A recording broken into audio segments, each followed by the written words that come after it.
Hey there, internets. So it's been a long time since I've been able to post a video. A bunch of stuff going on in life and trying to keep up with things around home and whatnot. And if I didn't have time to actually take time and read it up on it or research it or have my ducks in a row, I didn't want to post on it. That's why I didn't say anything about Project 2025 because I only read about 20 pages of it, which is about what any candidate running for president has actually read.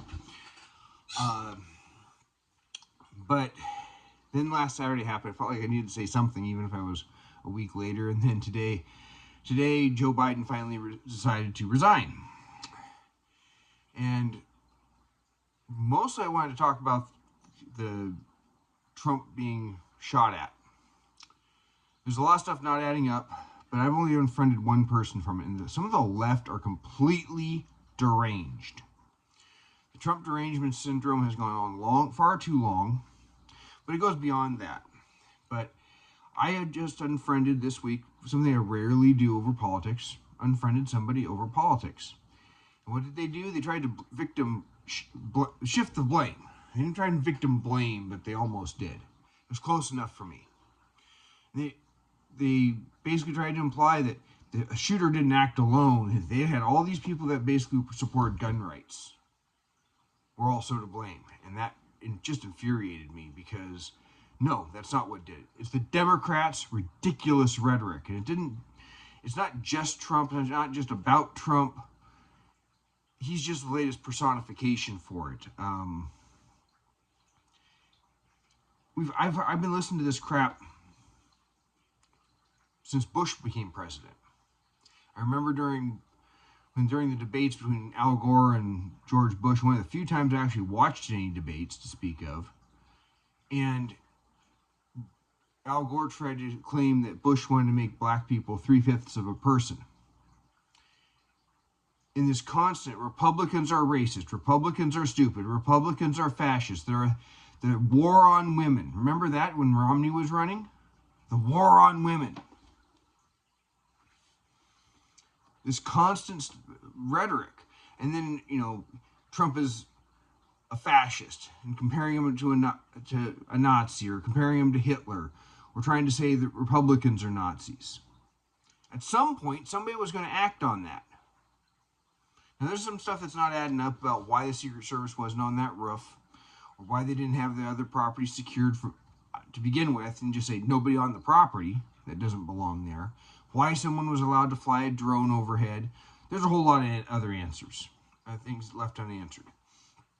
And I don't want to speculate because it could be a comedy of errors. It could be one person said, I'm just going to leave something blank, or I'm not going to speculate because we don't know the facts. And that's a key difference. I saw Sour Patch Lids, Tim Pool's former producer, within a couple hours of it, she had posted, let's make sure we have all our facts straight, which is opposed to the left who would have immediately run out to its right-wing violence and everything else and made all sorts of assumptions.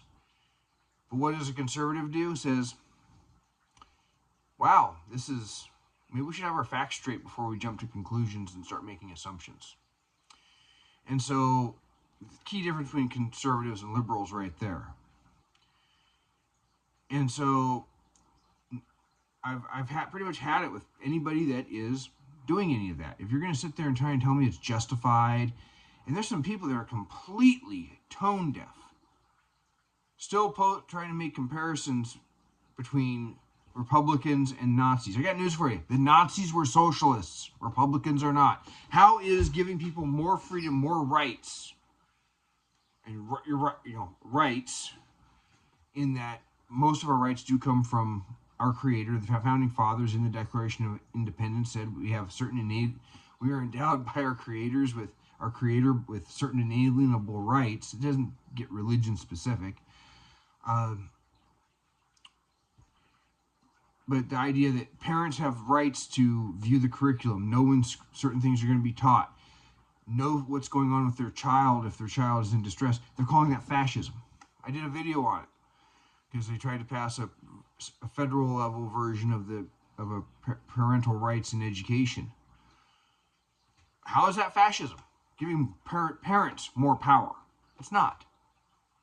It's completely bonkers because the left has no argument for their positions. So instead, they just name call and make up stuff to justify, instead of coming up with a justification for the policy they want. And it's completely ridiculous.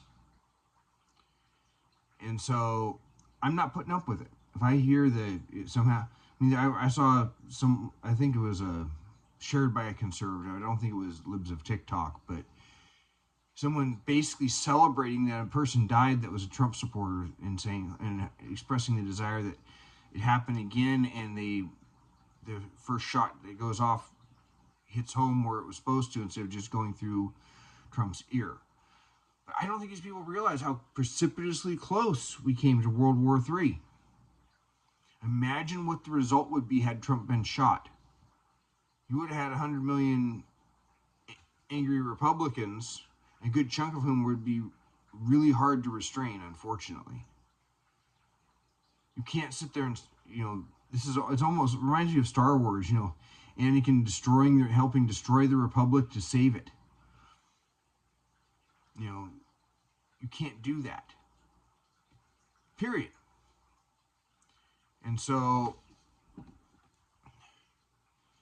I don't know what it takes to get this across to the left, but it needs to stop. It needs to stop now, and we need to call it out. I've already called it out on a few people. I'm not unfriending them for using that rhetoric, but I'm certainly calling out that rhetoric. Because that rhetoric needs to stop. Make an argument for the policy you want, or shut the hell up. As for Biden dropping out, is anybody shocked? They're not. Is anybody...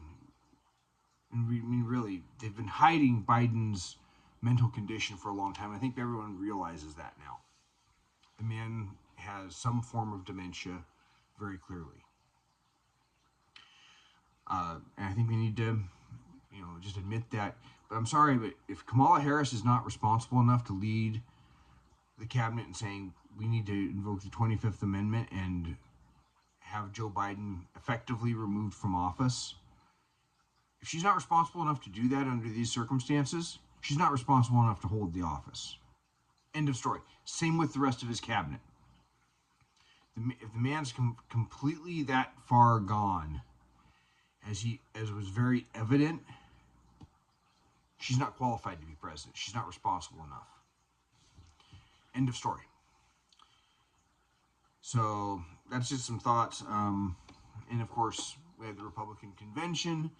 J.D. Vance is the vice presidential pick. And of course, the Democrats are trying to figure out what to do with Usha Vance, because she's in theory a person of color, and now the Republicans have a potential second lady that is going to be a woman of color. You can't really play the race card now, guys. You can't sit there and say, oh, look how hateful they are when she's the daughter of immigrants. And NBC tried to say that, that there was Republicans were still racist in some way because we support legal immigration. How hard is this very simple concept to understand? There's legal immigration and there's illegal immigration. Those are two different things. How hard is that to understand? But anyway, just a short video with some of my own thoughts. But I have it's sad to have to say, you know what, we're not going to be friends if you're going to be that kind of person. But maybe that's the kind of people I don't need in my life. Maybe it's not the kind of people you need to have in your life. Honestly, maybe you are more tolerant than I am. And I really wonder how, because if you can't see that the Democrats' rhetoric is the problem, and you're trying to victim blame or say it was a good thing, and there are people that were celebrating that somebody actually took the shot and hoping they'd do it again. That ain't cool. So anyway, you can leave your comments and the thoughts below. I will try and be more consistent with getting videos out in the future. I'm not sure when. I had a circumstance that ended up with a bunch of extra stuff that I'm still cleaning up in my living room that was brought to my house. And so we're still trying to figure out where to put it or get rid of it, since you see some mess in the background. Anyway, Until then, you all take care.